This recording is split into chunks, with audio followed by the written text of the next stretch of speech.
Une relique, du latin reliquiae, définit ce qui reste d'un personnage religieux illustre et vénéré par les générations futures. L'âge d'or de la vénération des reliques a été le Moyen Âge, où la présence de reliques pour la ville ou le sanctuaire qui les possédait signifiait aussi bien prestige et protection que lieu de pèlerinage. Si d'ordinaire, c'est un objet quelconque ou un bout d'ossement, certaines prennent une forme que l'on va qualifier de cocasse. Mais bon, la foi, ça ne se discute pas. Numéro 5. La sainte langue et la sainte mâchoire de saint Antoine de Padoue. Le corps de saint Antoine de Padoue, saint patron des objets perdus, fut enterré en 1231 dans la petite église Santa Maria Mater Domini, incorporée ensuite à la basilique Saint-Antoine de Padoue en Italie.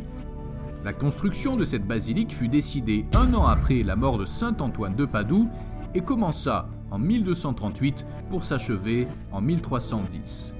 La seconde phase de construction de la basilique s'acheva à l'occasion du chapitre général qui réunissait les franciscains à Padoue. Saint Bonaventure, alors ministre général de l'ordre des franciscains, fit transférer la tombe du saint de la petite église de Saint-Marie-Mère de Dieu vers le centre de la nouvelle basilique, sous l'actuelle coupole. Pour l'événement, on ouvrit pour la première fois le cercueil qui contenait les restes du saint, essentiellement pour en extraire quelques reliques à offrir à la dévotion des fidèles d'autres églises. Quelle ne fut pas la surprise de constater que sa langue était demeurée intacte. On décida alors de conserver la langue du saint ainsi que son menton, son avant-bras gauche et quelques reliques de moindre importance. Le reste fut réparti dans 3 paquets de soie rouge, lacés dans une petite caisse, elle-même déposée dans une plus grande. Depuis 1263, la relique de la langue de saint Antoine ainsi que son menton sont gardés parmi les trésors les plus précieux de la basilique de Padoue. Mais ne vous attendez pas à trouver une langue rouge vif. Ce que l'on peut voir constitue déjà en soi un événement mystérieux, étant donné qu'après la mort, cette partie du corps très fragile est parmi les premières à se décomposer. Or, plus de 770 ans se sont écoulés depuis la mort de saint Antoine, et cette langue constitue un miracle qui perdure, unique dans l'histoire et chargé d'une profonde signification religieuse. Au sujet du menton, il s'agit plus exactement de la mâchoire inférieure, placée dans un reliquaire en argent doré, conçu comme un buste avec une auréole et du cristal à la place du visage. On ne sait pas si saint Antoine a été nommé le saint patron des choses perdues, après avoir perdu la moitié de son visage et son cou, ou s'il y avait un autre motif. Numéro 4. Les cheveux et coupures d'ongles de Claire d'Assise. À l'âge de 18 ans, Claire d'Assise a renoncé à son héritage et a quitté sa famille par amour du Christ pauvre et humilié pour vivre dans la pauvreté à la manière de saint François d'Assise. Elle se surnomme elle-même la petite plante de saint François et formule le vœu de suivre les enseignements de l'Évangile dans l'obéissance, la pauvreté et la chasteté. Son souhait se réalise au couvent de Saint-Damien, où elle s'établit avec ses sœurs et dont elle rédige la règle, la première écrite par une femme. Elle fonde l'ordre des Clarisses, régi comme celui des franciscains par une extrême pauvreté. Les Clarisses, en effet, renoncent à tous leurs biens et revenus et ne vivent que d'aumônes. Claire d'Assise a été proclamée patronne de la télévision dans le monde par Pie XII le 14 février 1958. Elle est aussi la patronne des télécommunications, des brodeuses, des lavandières, des blanchisseurs et des repasseuses. Grâce à son nom et parce qu'elle aurait eu sur son lit de mort la vision de ses obsèques, elle est aussi la patronne des aveugles. 750 ans après sa mort, le souvenir de cette grande sainte continue à être très vif. La basilique Sainte-Claire d'Assise a été construite par Filippo di Campello entre 1257 et 1265. À l'intérieur sont conservés le corps de Sainte-Claire, ainsi que d'autres reliques, un vêtement, une veste réalisée par la sainte et des cheveux. Mais ce n'est pas tout.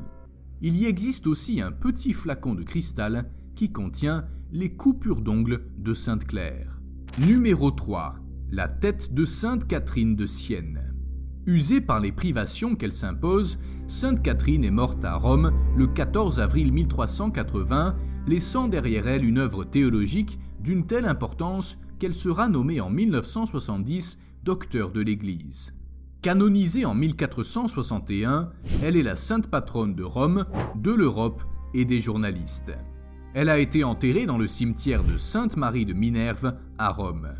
Mais à cause de la forte humidité, elle a été exhumée puis enterrée dans la basilique de Saint-Dominique.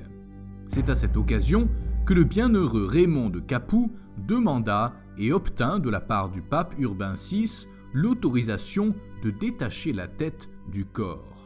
En secret, la sainte relique a été transportée jusqu'à Sienne à l'intérieur d'un tissu en soie qui est encore conservé. Au centre de la châsse de la basilique de Saint-Dominique se trouve le buste en bronze bosselé dans lequel était conservée la tête de la sainte. C'est la plus importante des reliques, située actuellement dans la chapelle voisine. On peut aussi trouver le pouce de Sainte Catherine, conservé à l'intérieur d'un reliquaire en argent et cristal, ainsi que des objets qui ont été en contact direct avec la sainte. La coupe avec laquelle Jésus lui donna l'Eucharistie, les cordelettes qu'elle utilisait 3 fois par jour pour s'autodiscipliner et la pierre sacrée qu'elle a posée sur un petit autel afin qu'un prêtre puisse célébrer la Sainte Messe et lui administrer les saints sacrements pendant ses déplacements. Les autres restes de Catherine ont été répartis de manière exubérante dans toute l'Italie. Un reliquaire avec son pied gauche à Venise, une main et une omoplate à Rome et l'une de ses côtes à Florence. Numéro 2. La main momifiée de Saint-Étienne. La sainte dextre de Saint-Étienne, la main momifiée du premier roi de Hongrie, se trouve dans la chapelle Saint-Job de la basilique Saint-Étienne de Budapest. La relique est le point central de la plus importante fête nationale hongroise dont les célébrations ont lieu le 20 août. Ce jour est un triple jour férié. Les Hongrois célèbrent la naissance de la Constitution hongroise, la fondation du royaume de Hongrie et la fête de Saint-Étienne. Cette relique sacrée de la main droite de Saint-Étienne a beaucoup voyagé au cours des siècles et possède une histoire particulière. Le roi Étienne est mort le 15 août 1038 et a été enterré dans la basilique Székesfehérvár. En 1083, à l'occasion de sa canonisation, son cadavre fut exhumé, mais le seul problème était qu'il n'y avait pas de main droite. Le roi Ladislas Ier commença à enquêter sur la situation. Il alla voir l'abbé Mercurius, qui lui confia que c'était lui qui avait coupé la main droite quand les païens se révoltèrent et menacèrent la basilique. Le roi Ladislas Ier accepta les explications et lui ordonna de construire un nouveau monastère dans une ville qui fut renommée Saint-Job pour l'occasion. Le sort de la relique est agité. On l'a gardée à Bihar, en Transylvanie, à Raguse, puis elle a été transportée à Vienne et ramenée à Buda en 1771. Elle fut transportée en Occident en 1944 et rendue à la Hongrie le 19 août 1951. Mais il s'avère que la main sacrée du roi Saint-Étienne pourrait ne pas être sa main. Lorsque la main a été retrouvée en Roumanie, un chroniqueur a remarqué qu'elle portait la bague de Saint-Étienne. Cependant, non seulement la main droite exposée aujourd'hui n'a pas de bague, mais elle ne montre aucun signe d'en avoir porté une. Alors, à qui appartient la main ? Numéro 1. Le cœur de Saint Camille de Lélis. Saint Camille de Lélis est le patron principal des infirmiers et des associations d'infirmiers. Orphelin de mère à 13 ans et de père à 19 ans, ce joueur invétéré s'est ruiné dans les jeux de hasard. Atteint d'une plaie à son pied, il va se faire soigner à l'hôpital romain de Saint-Jacques des Incurables, où, ne pouvant payer, il reste comme infirmier. Au couvent de Trivento, sa vie fut parfaite, mais la plaie de son pied s'étant rouverte et envenimée, il dut retourner à l'hôpital romain de Saint-Jacques des Incurables, où il se mit sous la direction de saint Philippe Néri. Il resta ici comme infirmier et devint le maître de maison. C'est en 1586 que le pape Sixte Quint reconnaît sa congrégation, un projet où il décide de réunir des hommes décidés comme lui à tout sacrifier pour soigner les malades les plus pauvres et autorise le port de la grande croix rouge sur leur soutane. En 1614, Camille de Lélis mourut à Rome à 65 ans, au couvent Sainte-Marie-Madeleine, à cause de grasses infirmités et épuisé par de nombreux voyages. Aujourd'hui, on conserve dans un reliquaire son pied, qui porte encore l'empreinte profonde de l'ulcère dont il a été question. Cependant, ce pied est bien conservé et sans aucune corruption. En outre, la relique du cœur de Saint Camille est conservée en permanence à la maison générale de l'ordre des ministres des malades, les Camilliens. Il a parcouru le monde de la Thaïlande aux Philippines et jusqu'en Irlande. Zone 0. Une gargouille à l'effigie de Dark Vador. Oui, vous avez bien entendu, une gargouille à l'effigie de Dark Vador, le Jedi qui jadis avait décidé de se livrer au côté obscur de la Force. Mais comment ce personnage de Star Wars est-il arrivé sur la tour nord-ouest de la cathédrale nationale épiscopale de Washington? Avec son dessin de Dark Vador, Christopher Rader avait remporté la 3e place dans un concours pour enfants organisé par le National Geographic dans les années 1980. Au même moment, le sculpteur J. Hall Carpenter était en train de concevoir le dessin des gargouilles et des chimères qui devaient faire partie du système de drainage et de la décoration de la tour nord-ouest de la cathédrale nationale de Washington aux États-Unis. L'objectif est de faire couler la neige et l'eau qui tombe à travers ces sculptures en vue d'éviter que l'eau ne stagne sur les toits ou ne s'infiltre par les murs de la cathédrale.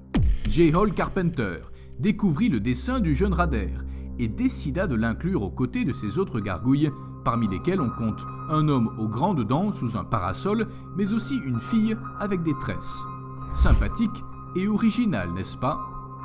Quelle est la relique la plus étrange que vous ayez jamais vue? À Londres se trouve le Marilyn Cryptid Museum, un musée consacré à l'exposition d'artefacts et surtout d'espèces dont l'existence est niée par la science.